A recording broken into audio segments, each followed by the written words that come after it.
Hello my dear students, welcome back to Learn Easily channel. ಈ ಒಂದು ವಿಡಿಯೋದಲ್ಲಿ ನಾವು JB ಪ್ರಿಸ್ಲೇರ್ ಅವರ ಟ್ರಾವೆಲ್ ಬೈ ಟ್ರೈನ್ ಈ ಒಂದು SAದ ಕನ್ನಡದ ಸರಳ ಸಾರಾಂಶವನ್ನು ಡಿಸ್ಕಸ್ ಮಾಡೋಣ.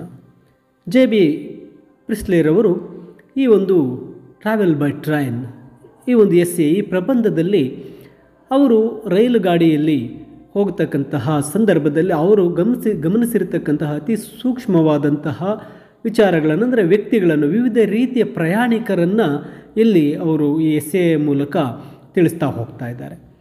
ಅಂದರೆ ಇಲ್ಲಿ JB ಪ್ರಿಸ್ಲೇರ್ ಅವರು ಹೇಳ್ತಾ ಇರ್ತಕ್ಕಂಥದ್ದು ಆ ಟ್ರೈನ್ನಲ್ಲಿ ಪ್ರಯಾಣ ಮಾಡ್ತಕ್ಕಂಥ ವಿವಿಧ ರೀತಿಯ ಪ್ರಯಾಣಿಕರು ಹೇಗಿರ್ತಾರೆ ಅಂತಕ್ಕಂಥದ್ದನ್ನು ತಿಳಿಸ್ತಾ ಇದ್ದಾರೆ. ಅವರು ಮೊದಲಿಗೆ ಹೇಳ್ತಾ ಇದ್ದಾರೆ, ತಾವು ಒಂದು ರೈಲಿನಲ್ಲಿ ಹೋಗಬೇಕಾದ್ರೆ ತುಂಬ ಶಾಂತವಾಗಿ ಕುಳಿತಿರ್ತೇನೆ, ಆದರೆ ಆ ರೈಲಿನಲ್ಲಿ ನಾನು ಓಡಾಡಬೇಕಾದ್ರೆ ಹಲವಾರು ಸಮಯ ನನ್ನ ಹೃದಯದಲ್ಲಿ ಒಂದು ರೀತಿಯಾದಂತಹ ಕೋಪ, ಕೊಲೆ ಮಾಡ್ತಕ್ಕಂತಹ ಆಲೋಚನೆಗಳಿಂದ ಕೂಡ ನಾನು ಕುಳಿತಿದ್ದೇನೆ. ಬಹುಶಃ ಇದು ನನ್ನ ಪಕ್ಕದ ಒಂದು ಪ್ಯಾಸೆಂಜರ್ಗಳ ಮೇಲೆ ನನ್ನ ದೃಷ್ಟಿ ಈ ಒಂದು ಕೋಪಕ್ಕೆ ಕಾರಣವಾಗಬಹುದು ಅಂತಕ್ಕಂಥದ್ದನ್ನು ಇಲ್ಲಿ ಹೇಳ್ತಾ ಇದ್ದಾರೆ. ಅಂದರೆ JB ಪ್ರಿಸ್ಲೇರ್ ಅವರು ತಮ್ಮ ದ್ವೇಷವನ್ನು ಕೆರಳಿಸುವಂತಹ ಈ ಪ್ರಯಾಣಿಕರಿದ್ದಾರೆ ನನ್ನ ಒಂದು ಜರ್ನಿಯಲ್ಲಿ ಅಂತ ಹೇಳ್ತಾ, ಅವರು ಆ ಜರ್ನಿಯಲ್ಲಿ ಕಂಡಂತಹ ಪ್ರಯಾಣಿಕರ ಬಗ್ಗೆ ಹೇಳ್ತಾ ಹೋಗ್ತಾರೆ. ಅದರಲ್ಲಿ ಅವರು ಮೊದಲಿಗೆ ಅವರು ಹೇಳ್ತಕ್ಕಂಥದ್ದು ಒಬ್ಬ ಮಹಿಳೆಯ ಬಗ್ಗೆ. ಆಕೆ ಒಬ್ಬಳು ಒಂದು ವಯಸ್ಕದ ಮಹಿಳೆಯಾಗಿದ್ಲು, ಮಿಡ್ಲ್ ಏಜ್ಡ್ ವುಮೆನ್. ಅವಳ ಧ್ವನಿ ತುಂಬ ಒರಟಾಗಿತ್ತು, ಅವಳ ಮುಖ ಕಿತ್ತಳೆಯ ಒಂದು ಮುಖವನ್ನು ಹೊಂದಿದ್ಲು ಅಂತ ಹೇಳ್ತಾರೆ. ಎಲ್ಲದಕ್ಕಿಂತ ಹೆಚ್ಚಾಗಿ ಅವಳು ಆ ಒಂದು ಸ್ಮೋಕಿಂಗ್ ಮಾಡ್ತಕ್ಕಂತಹ ಕಂಪಾರ್ಟ್ಮೆಂಟ್ಗಳಲ್ಲಿ ಅಥವಾ ಆ ಒಂದು ಪ್ರಯಾಣಿಕರು ಧೂಮಪಾನಿಗಳು, ಅಂದರೆ ಸ್ಮೋಕಿಂಗ್ ಮಾಡ್ತಕ್ಕಂತಹ ಪ್ರಯಾಣಿಕರೇ ತುಂಬಿರ್ತಕ್ಕಂಥ ಕಂಪಾರ್ಟ್ಮೆಂಟ್ನಲ್ಲಿ ಹೋಗೋಕ್ಕೆ ಇಷ್ಟಪಡ್ತಾ ಇದ್ಲು. ಅವಳು ಹೋಗಬೇಕಾದ್ರೆ ತುಂಬ ಸೌಂಡ್ ಮಾಡ್ತಾ ಹೋಗ್ತಾ ಇದ್ಲು. ಮತ್ತು ಅವಳ ಜೊತೆ ಒಂದು ನಾಯಿಯನ್ನು ಸಹ ಆಕೆ ಇಟ್ಕೊಂಡಿದ್ಲು ಅಂತ ಒಬ್ಬ ಮಹಿಳೆಯ ಒಂದು ಪ್ರಯಾಣಿಕ ಆಕೆಯ ಬಗ್ಗೆ ಹೇಳ್ತಾಳೆ. ಅಂದರೆ ಆ ಮಹಿಳೆ ಹೋಗಬೇಕಾದ್ರೆ ಅವಳ ಎದುರಿಗೆ ಬರ್ತಕ್ಕಂಥ ಎಲ್ಲ ವ್ಯಕ್ತಿಗಳನ್ನು ನೋಡ್ತಾ ಇದ್ಲು. ಮತ್ತು ಅಲ್ಲಿ ಕುಳಿತಿರ್ತಕ್ಕಂಥ ಪ್ಯಾಸೆಂಜರ್ಗಳು ಬೇರೆ ಯಾರಿಗಾದರೂ ಸೀಟುಗಳನ್ನು ಬಿಟ್ಟುಕೊಟ್ಟಾಗ ಅವರು ಒಂದು ರೀತಿ ಪ್ರಾಬ್ಲಮೆಟಿಕ್ ಆಗಿ ನೋಡ್ತಾ ಇದ್ಲು. ಮತ್ತು ಅವಳು ಒಂದು ರೀತಿ ಹತಾಶ ಭಾವನೆಯನ್ನು ಹೊಂದಿರ್ತಾ ಇದ್ಲು, ಮತ್ತು ನಾಯಿಯೊಂದಿಗೆ ಇರ್ತಾ ಇದ್ಲು. ಮತ್ತು ಅವಳು ತನ್ನನ್ನು ತಾನೇ ಒಂದು ಸಿಕ್ಕಿ ಹಾಕ್ಕೊಂಡಂತಹ ಕ್ಷಣದ ರೀತಿಯಲ್ಲಿ ಆ ಗಾಡಿಯಲ್ಲಿ ಇನ್ನು ಮುಂದೆ ಶಾಂತಿ ಇಲ್ಲದೇ ಇರೋ ರೀತಿ ಒಂದು ರೀತಿ ಕೂಗಾಡ್ತಾ ಇದ್ಲು, ರೇಗಾಡ್ತಾ ಇದ್ಲು. ಮತ್ತು ಆಕೆ ಗೊಣಗಿಕೊಂಡು ಬೆದರಿಕೆಗಳನ್ನು ಸಹ ಆಗ್ತಾ ಇದ್ಲು. ಆಕೆ ಎಲ್ಲರಿಗೂ ಸಹ ತಿಳಿದಿದ್ಲು. ಅವಳು ತನ್ನ ಮೊದಲ ಪ್ರಯಾಣವನ್ನು ಮಾಡಿದ ದಿನದಿಂದ ಪ್ರಯಾಣದ ಜಗತ್ತಿನಲ್ಲಿ ಒಂದು ಸೌಜನ್ಯತೆ, ನಮ್ರತೆ ಅನ್ನೋದೇ ನಾಶವಾಗಿ ಹೋಗಿಬಿಟ್ಟಿತ್ತು. ಆದರೆ ಅವಳು ಅಳಿವಿನಂಚಿನಲ್ಲಿರ್ತಕ್ಕಂತಹ ಅಪಾಯದಲ್ಲಿರಲು ಹೆಚ್ಚು ಸಮಯ ತೆಗೆದುಕೊಳ್ತಾ ಇರಲಿಲ್ಲ. ಏಕೆಂದರೆ ನಮ್ಮ ಮಧ್ಯೆ ಆ ಬಲಶಾಲಿ ಪುರುಷರು ಕೂಡ ಇದ್ದಾರೆ. ಅಂದರೆ ಆಕೆಯ ಬಗ್ಗೆ ಹೇಳ್ತಾ ಇದ್ರು. ಆಕೆ ಆ ಟ್ರೈನಲ್ಲಿ ಬಂದರೆ ಸಾಕು ಗಲಾಟೆ ಎಬ್ಬರಿಸ್ತಾ ಇದ್ಲು, ಸ್ಮೋಕಿಂಗ್ ಮಾಡೋರ ಜೊತೆ ಇರ್ತಾ ಇದ್ಲು, ಅವಳ ಪಕ್ಕದಲ್ಲಿ ಯಾರಾದರೂ ಬೇರೆಯವ್ರಿಗೆ ಸೀಟ್ ಬಿಟ್ಕೊಡೋದು, ಈ ರೀತಿ ವಿಚಾರಗಳಲ್ಲಿ ತುಂಬ ಸಿಡುಕ್ತಾ ಇದ್ಲು. ಅವಳು ಆ ಒಂದು ಕಂಪಾರ್ಟ್ಮೆಂಟಲ್ಲಿ ಸೌಜನ್ಯ, ನಮ್ರತೆ ಅನ್ನೋದು ಏನೂ ಇರ್ತಾ ಇಲ್ಲ, ಸ್ವಲ್ಪ ವಿನಯತೆ ಅನ್ನೋದೇ ಇರ್ತಾ ಇರಲಿಲ್ಲ ಅಂತ ಆಕೆಯ ಬಗ್ಗೆ ಹೇಳ್ತಾರೆ. ಅದೇ ರೀತಿ ಈ ಥರ ಬೇರೆ ರೀತಿಯ ಪ್ರಯಾಣಿಕರು ಕೂಡ ಇದ್ದಾರೆ. ಅದರಲ್ಲಿ ನಮಗೆ ತುಂಬ ಕಿರಿಕಿರಿಯನ್ನು ಉಂಟು ಮಾಡ್ತಕ್ಕಂತಹ ಕೆಲವು ಪ್ರಯಾಣಿಕರಿದ್ದಾರೆ. ಅದರ ಬಗ್ಗೆ ಅವರು ಮಾತಾಡ್ತಾ ಹೇಳ್ತಾರೆ, ಅಲ್ಲಿ ಕೆಲವರು ಪ್ರಯಾಣಿಕರು ತಮ್ಮ ಮನೆಗಳಿಂದ ಎಲ್ಲ ವಿಚಿತ್ರವಾದ ವಸ್ತುಗಳನ್ನು, ಪಾತ್ರೆಗಳನ್ನು, ಪ್ಯಾಕ್ಗಳನ್ನು, ಪೆಟ್ಟಿಗೆಗಳನ್ನು, ಟ್ರಂಕ್ಗಳನ್ನು, ಇವುಗಳನ್ನೆಲ್ಲವನ್ನು ತಗೊಂಡು ಬಂದುಬಿಟ್ಟಿರ್ತಾರೆ. ಆ ಟ್ರೈನ್ನಲ್ಲಿ ಬರ್ತಕ್ಕಂಥವ್ರು ಮನೆಯಲ್ಲಿರ್ತಕ್ಕಂಥ ಎಲ್ಲ ಸಾಮಾನುಗಳನ್ನು ತಗೊಬಂದುಬಿಟ್ಟಿರ್ತಾರೆ, ಆ ಕಂಪಾರ್ಟ್ಮೆಂಟ್ನಲ್ಲಿ ತುಂಬಿಸ್ಬಿಟ್ಟಿರ್ತಾರೆ. ಈ ಥರ ಜನರ ದುಃಖ ಅಲ್ಲಿ ತೀರಕ್ಕೆ ಸಾಲದು. ಅದರ ಜೊತೆಗೆ ಹಣ್ಣುಗಳ ಬುಟ್ಟಿಗಳು, ಹೂವಿನ ಗೊಂಚಲುಗಳನ್ನು ತಂದು ಅವರು ಹುಡುಕಾಡ್ತಾ ಇರ್ತಾರೆ ಅಂತ ಹೇಳ್ತಾರೆ.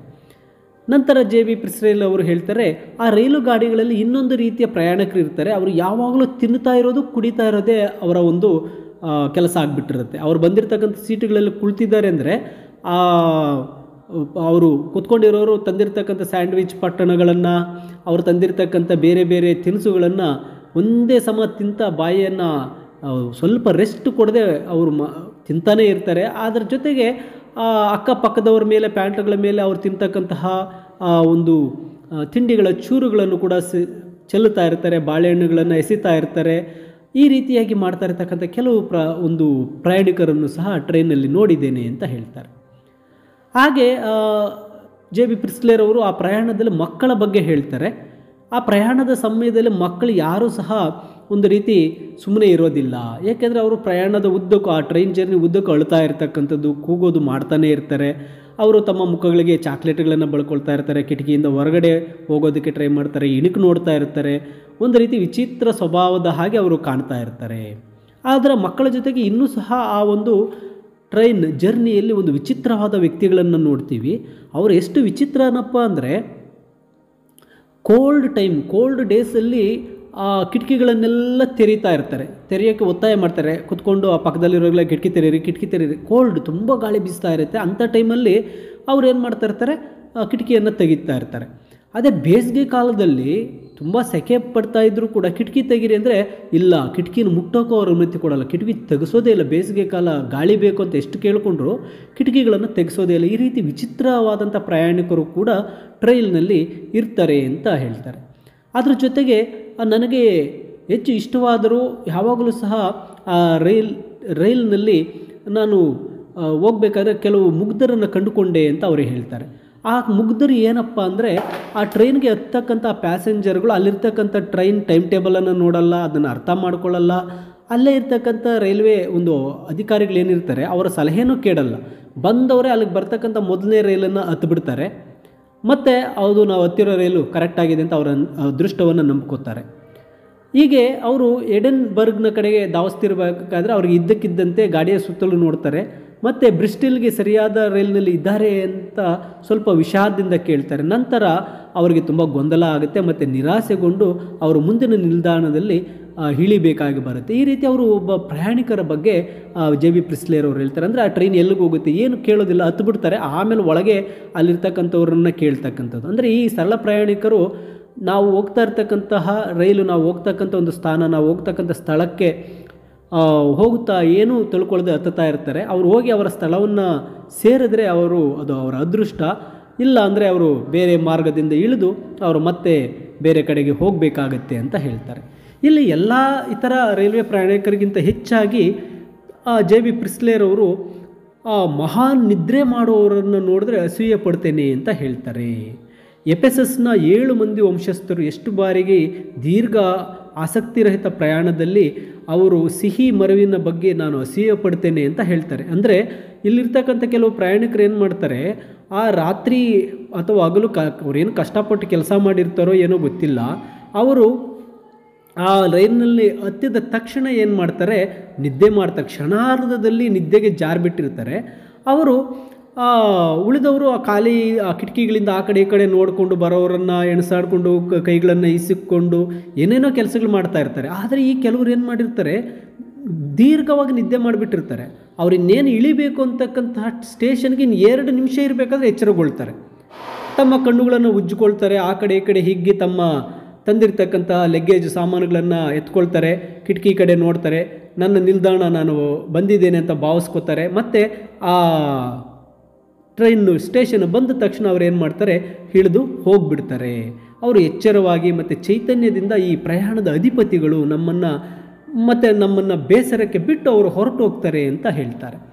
ನಂತರ ಪ್ರಿಸ್ಲೆರ್ ಅವರು ಹೇಳ್ತಾರೆ, ಈ ನಾವಿಕರು ಅಂದರೆ ಸೇಲರ್ಸ್ ರೈಲು ಪ್ರಯಾಣದಲ್ಲಿ ಉತ್ತಮವಾದಂತಹ ಒಂದು ಕೋ ಪ್ಯಾಸೆಂಜರ್ಗಳಾಗಿರ್ತಾರೆ. ಅವರು ಯಾವಾಗಲೂ ಪೈಪ್ ಮಾಡ್ತಾ ಯಾರಾದರೂ ಒಬ್ಬರ ಜೊತೆ ಮಾತಾಡ್ತಾ ಇರ್ತಾರೆ.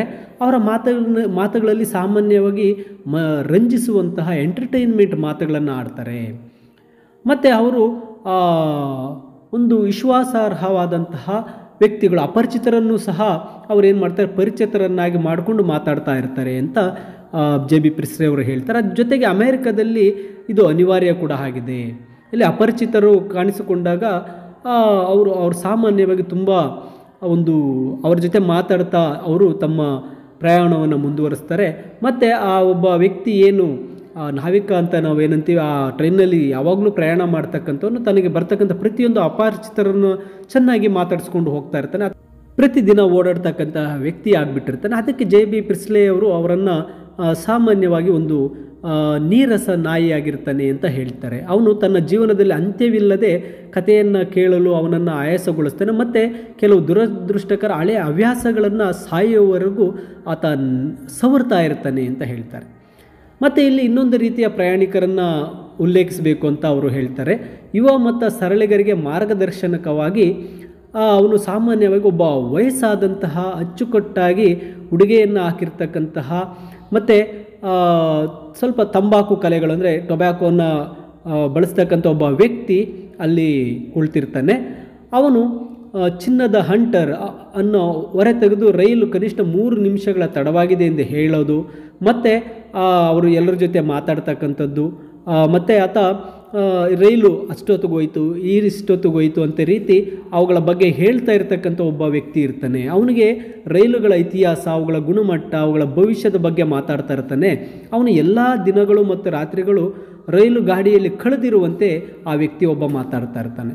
ಆತ ಹೆಚ್ಚು ರೈಲಿನ ಬಗ್ಗೆ ನನಗೆ ಗೊತ್ತಿದೆ ಅನ್ನೋ ರೀತಿಯಲ್ಲಿ ಆ ಸುತ್ತಮುತ್ತಲು ಇರ್ತಕ್ಕಂತಹ ಜನರ ಜೊತೆ ಮಾತಾಡ್ತಾ ಏನು ಮಾಡ್ತಾ ಇರ್ತಾನೆ, ಆತ ಹೋಗ್ತಾ ಇರ್ತಾನೆ. ಮತ್ತು ಅವನ ಧ್ವನಿಯಲ್ಲಿ ಒಂದು ಉತ್ಸಾಹ ಮತ್ತು ಪಾಂಡಿತ್ಯ ಇರುತ್ತೆ. ಮತ್ತು ಈಗ ತಪ್ಪಿದ ಒಂದು ಸಂಪರ್ಕ ಮತ್ತು ರೈಲುಗಳು ನಿರ್ಗಮಿಸಿದ ಬಗ್ಗೆ ಆತ ಹೇಳ್ತಾ ಇರ್ತಾನೆ. ಈಗ ಮತ್ತೆ ಆ ಒಂದು ಎಕ್ಸ್ಪ್ರೆಸ್ ಅಥವಾ ಸಮಯಕ್ಕೆ ಅದ್ಭುತವಾದಂತಹ ಒಂದು ಟ್ರೈನುಗಳ ಓಡಾಟದ ಬಗ್ಗೆ ಆತ ಹೆಚ್ಚು ಉತ್ಸಾಹ ಮತ್ತು ಒಂದು ಉತ್ಸಾಹದಿಂದ ಎಲ್ಲರೊಂದಿಗೆ ಮಾತಾಡ್ತಾ ಇರ್ತಾನೆ. ಅವನು ಆ ಟ್ರೈನ್ ಟೈಮುಗಳನ್ನು ಆ ಸಮಯಕ್ಕೆ ಸರಿಯಾಗಿ ಆ ರೀತಿ ಹೋಗ್ತಾಯಿತ್ತು, ಈ ರೀತಿ ಹೋಗ್ತಾಯಿತ್ತು ಅಂತ ಹೇಳ್ತಾ ಕುಳಿತಿರ್ತಾನೆ. ಈ ಎಲ್ಲ ವ್ಯಕ್ತಿಗಳ ಜೊತೆಗೆ ಆ ರೈಲುಗಳಲ್ಲಿ ಇನ್ನೊಬ್ಬ ವ್ಯಕ್ತಿಯ ಒಂದು ಕಡೆ ನಾವು ಗಮನ ಹರಿಸಬೇಕಾಗತ್ತೆ ಅಂತ ಜೆ ಬಿ ಪ್ರಿಸ್ಲೆ ಅವರು ಹೇಳ್ತಾರೆ. ಆ ರೈಲು ಗಾಡಿಯ ಮೂಲೆಯಲ್ಲಿ ಕುಳಿತಿರುವ ಮತ್ತು ರೈಲು 2 ನಿಮಿಷ ತಡವಾಗಿದೆ ಎಂದು ಹೇಳುವ ಒಬ್ಬ ವಯಸ್ಸಾದ ವೃದ್ಧನ ಬಗ್ಗೆ ನಾವು ಎಚ್ಚರದಿಂದ ಇರಬೇಕು ಅಂತ ಹೇಳ್ತಾರೆ. ಏಕೆಂದರೆ ಅವನು ರೈಲು ಪ್ರಯಾಣಿಕರ ಪ್ರಾಚೀನ ನಾವಿಕ ಮತ್ತು ತನ್ನ ಮಿಂಚುವ ಕಣ್ಣುಗಳಿಂದ ನಿಮ್ಮನ್ನು ಹಿಡಿದಿಟ್ಟುಕೊಳ್ತಾನೆ ಅಂತಕ್ಕಂತಹ ಮಾತನ್ನು ಹೇಳುವ ಮೂಲಕ ಜೆ ಬಿ ಪ್ರಿಸ್ಲೆರವರು ಈ ಒಂದು ಟ್ರಾವೆಲ್ ಬೈ ಟ್ರೈನ್ ಈ ಒಂದು ಎಸ್ಸೆಯನ್ನು ಬರೆದಿರ್ತಾರೆ. ಮೈ ಡಿಯರ್ ಸ್ಟೂಡೆಂಟ್ಸ್, ಇದು ಕನ್ನಡದಲ್ಲಿ ನಾನು ತುಂಬ ಸಿಂಪಲ್ಲಾಗಿ ಈ ಒಂದು ಸಮರಿಯನ್ನು ಹೇಳಿರ್ತೇನೆ. ಇಂಗ್ಲೀಷ್ ಸಮರಿಯ PDF ವಿಡಿಯೋದ ಡಿಸ್ಕ್ರಿಪ್ಷನ್ನಲ್ಲಿರುತ್ತೆ, ನೀವು ಡೌನ್ಲೋಡ್ ಮಾಡಿ ಓದ್ಕೋಬಹುದಾಗಿರುತ್ತೆ. Thank you for watching this video and do share this video with your friends.